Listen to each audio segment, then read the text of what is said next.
it isn't a matter of achieving consensus over the UFO. We can't even achieve consensus about what constitutes a decent souffle.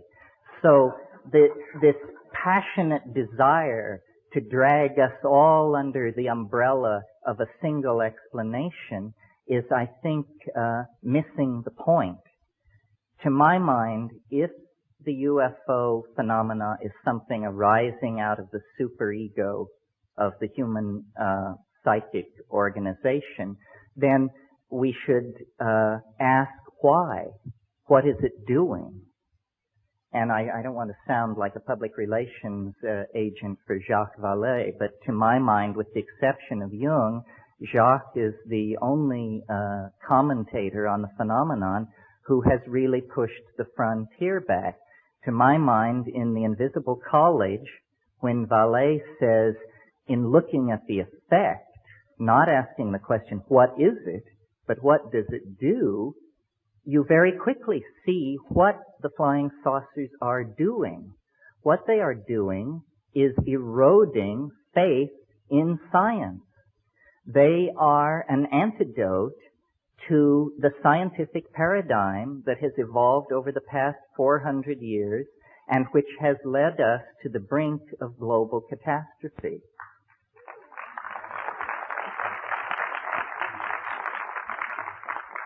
So the notion being developed here is that within the structure of the human psyche, there is something like a governor, something like a monitoring circuit, which when a society begins to evolve in a pathological or lethal direction, phenomena can be induced not by the egos of men and women, not by their institutions, but by the overmind, the collectivity of the human species.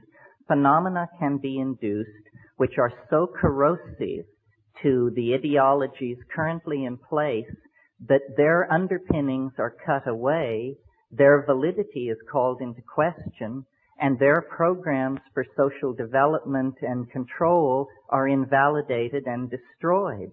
Now, a perfect example of this is the rise of infant Christianity.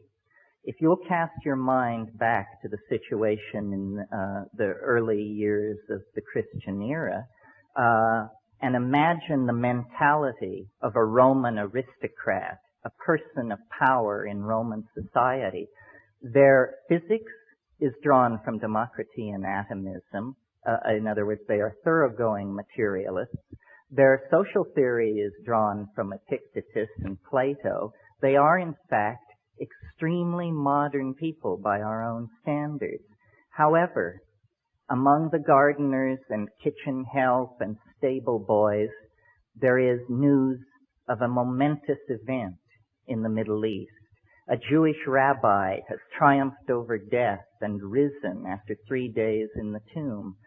Should the master of a Roman household have caught wind of this kind of superstitious talk among the help, he would have just dismissed it with a sneer. What a preposterous idea. And it is a preposterous idea.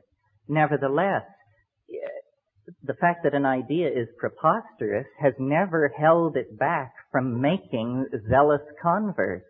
And within 120 years after the Annunciation of the birth of Christianity, its missionaries were beating on the gates of Rome, attempting to convert the emperor.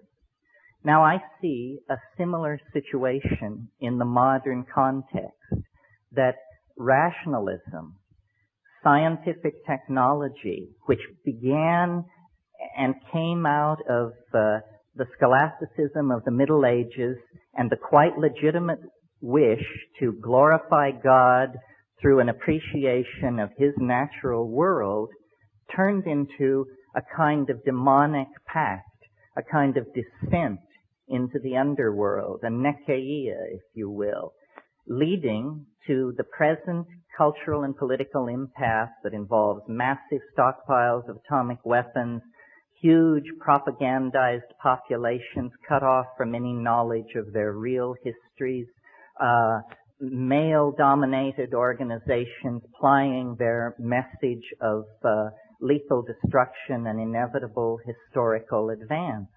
And into this situation comes suddenly an anomaly, something which cannot be explained. I believe that that is the purpose of the UFO, to inject uncertainty into the male-dominated, paternalistic, rational, solar myth under which we are suffering.